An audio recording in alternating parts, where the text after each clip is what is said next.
Привет на всички! Искам да ви покажа едно прекрасно време в момента, което е при мен. Аз живея в Белгия и това е първия сняг за тази година. Погледнете колко е красиво. Искам да ви покажа мястото, където се намирам.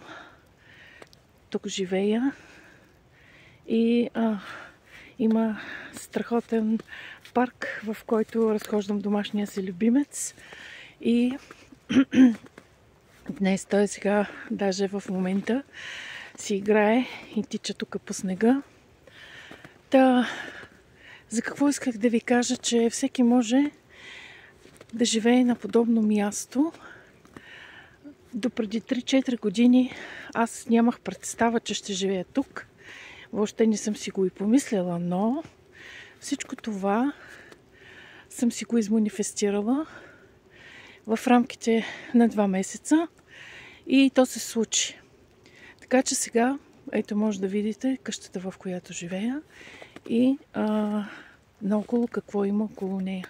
Само дървета, парк голям, огромен, в който мога да се разхождам спокойно с кученцето си. Даже много често излизам тук да си пия кафето. Затова ви казвам, мили хора, много е важно човек, когато наистина желае нещо и го иска толкова силно, той може да го постигне. Всеки от нас има мечти, всеки от нас има желания, но много е важно, когато нашите мечти, нашите желания ги превърнем в цели. И всеки ден правим едни такива малки крачици, които да сбъдваме тези наши цели.